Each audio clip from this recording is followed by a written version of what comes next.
Assalamualaikum warahmatullahi wabarakatuh.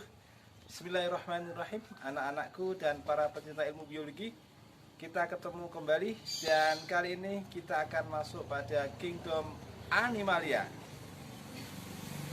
Dan selamat belajar, semoga sukses.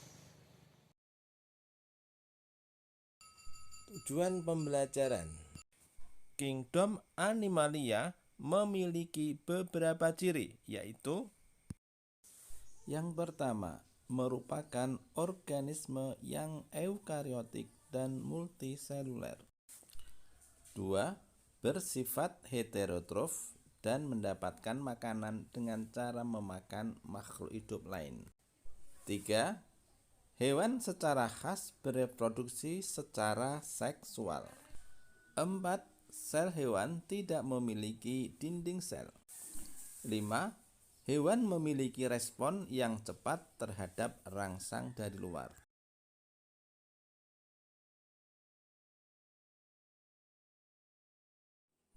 Kingdom Animalia. Berdasarkan ada tidaknya tulang belakang, dunia hewan dibagi menjadi dua, yaitu invertebrata dan vertebrata. Invertebrata adalah kelompok hewan yang tidak memiliki tulang belakang, sedangkan vertebrata adalah kelompok hewan yang bertulang belakang. Hewan invertebrata dibagi menjadi beberapa filum. Yang pertama, Porifera. 2. Coelenterata. 3. Platyhelminthes. 4. Nemathelminthes. 5. Annelida. 6. Molluska. 7. Arthropoda. Dan 8. Echinodermata. Sedangkan hewan vertebrata dibagi menjadi beberapa kelompok. 1. Pisces, 2. Amfibi, 3. Reptilia, 4. Aves, dan 5. Mamalia. Tipe simetri hewan.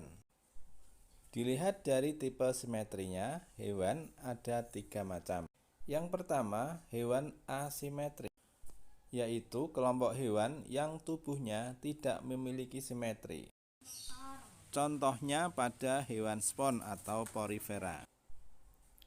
2. Hewan simetri bilateral, yaitu hewan yang tubuhnya dibagi menjadi 2 bagian yang sama pada bidang datar. Contohnya planaria. 3. Hewan simetri radial, yaitu hewan yang tubuhnya memiliki kesetangkupan secara melingkar. Seperti roda, 2 bagian tubuh dapat diperoleh dari potongan sembarang dengan arah membujur. Contohnya anemon laut. Berdasarkan jumlah lapisan lembaga dan tipe selom, hewan dibagi menjadi beberapa macam. 1. Diploblastik. Diploblastik adalah hewan yang memiliki 2 lapisan lembaga pada perkembangan embrionya, yaitu lapisan ektoderm luar dan endoderm dalam, misalnya filum Porifera dan Coelenterata. 2. Triploblastik adalah hewan yang memiliki 3 lapisan, yaitu ektoderm, mesoderm, dan endoderm. Pada hewan triploblastik, berdasarkan ada tidaknya rongga tubuh, dibagi menjadi 3. Yang pertama, triploblastik acelomata, yaitu yang tidak memiliki rongga tubuh, misalnya filum Platyhelminthes. Kedua, triploblastik pseudocelomata, yaitu hewan yang memiliki selom yang semu, misalnya pada Nemathelminthes. 3. Triploblastik celomata, yaitu yang telah memiliki rongga tubuh yang sesungguhnya, misalnya filum Annelida, Molluska, dan sebagainya. Invertebrata.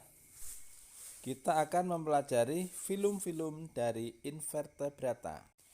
Yang pertama adalah Porifera. Porifera memiliki beberapa ciri, diantaranya yang pertama, tubuh terdiri atas banyak sel atau metazoa. 2. Bentuk tubuh seperti jambangan dan memiliki pori yang sangat banyak. Di dalamnya terdapat rongga yang disebut spongosul. 3. Habitatnya di perairan dangkal sampai kedalaman 5,5 km. 4. Struktur tubuh porifera termasuk organisme diploblastik karena memiliki dua lapisan, yaitu lapisan luar atau ektoderm disusun oleh sel-sel epidermis. Sedangkan lapisan dalam atau endodermis atau juga disebut gastrodermis disusun oleh sel-sel kuanosit yang berflagel. Di antara keduanya terdapat lapisan mesoglia yang terbuat dari gelatin. Di dalam mesoglia terdapat bermacam-macam sel, yaitu yang pertama ameboid, yaitu sel yang berfungsi mengedarkan zat-zat makanan ke seluruh tubuh. 2. Skleroblast, yaitu sel yang membentuk spikula. 3. Porosit, yaitu sel yang berfungsi membuka dan menutup pori-pori. 4. Arkeosit, yaitu sel ameboid embrional yang tumpul dan dapat membentuk sel-sel reproduksi. 5. Spikula, yaitu sel pembentuk tubuh. Pencernaan makanan pada porifera. Makanan porifera berupa plankton atau bahan organik yang masuk bersama aliran air melalui pori-pori. Porifera tidak memiliki sistem saluran pencernaan secara khusus. Pencernaan berlangsung secara intraseluler. Makanan masuk ke dalam sel leher atau kuanosit. Di dalam sel tersebut berlangsung proses pencernaan makanan. Selanjutnya, zat makanan diedarkan oleh sel-sel ameboid ke seluruh tubuh porifera. Sistem saluran air. Porifera memiliki saluran air di dalam tubuhnya, dimulai dari pori tubuh atau ostium dan berakhir pada lubang keluar yang disebut osculum. Ada 3 tipe saluran air pada porifera. Yang pertama askon, sikon, dan leukon. Kita pelajari yang pertama askon. Askon adalah tipe yang paling sederhana. Air masuk melalui pori-pori, kemudian ke spongosul, dan keluar melalui osculum. Tipe ini dimiliki oleh porifera yang berbentuk jambangan. Misalnya Leucosoleunia. Tipe sikon.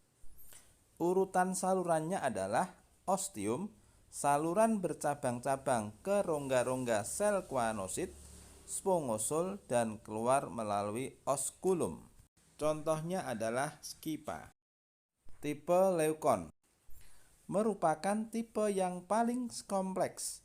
Air masuk melalui ostium menuju rongga-rongga bulat yang saling berhubungan, spongosul, dan keluar melalui osculum. Contohnya adalah spongilla.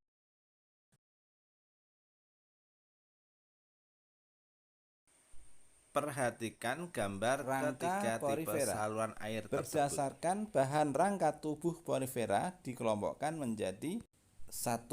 Porifera lunak. Rangkanya terbuat dari bahan spongin. 2. Porifera kapur. Bahan rangka dari kapur atau CaCO3. Porifera silikat. Kerangka tubuhnya dari bahan kristal silikat H2SiO7. Reproduksi. Yang pertama secara aseksual dengan cara membentuk tunas atau budding. Yang kedua secara seksual dengan pertemuan ovum dan spermatozoid yang membentuk zigot. Zigot tumbuh menjadi larva bersilia disebut amphiblastula yang akan keluar dari tubuh porifera dan berenang mencari lingkungan yang cocok dan tumbuh menjadi dewasa. Selanjutnya, kita akan mempelajari tentang klasifikasi porifera. Kelas yang pertama adalah Calcarea. Calcarea hidup di daerah pantai dangkal. Bentuk tubuhnya sederhana. Kerangka tubuh terbuat dari bahan CaCO3 dengan kuanosid yang berukuran besar. Contohnya Clatrina, Sikon, dan Skipa.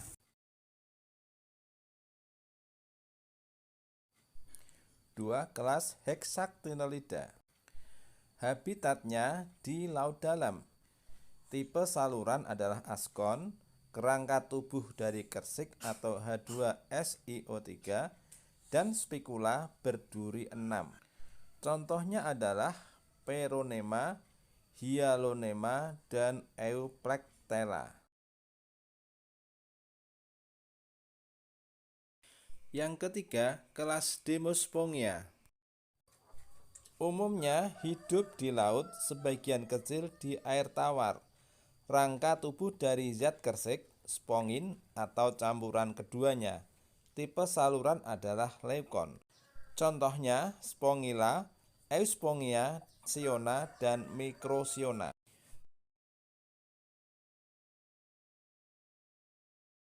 Peranan porifera.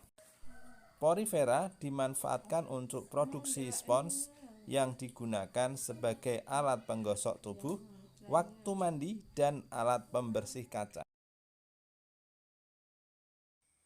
Soal latihan. Jawablah pertanyaan-pertanyaan berikut ini dengan lengkap dan ringkas. 1.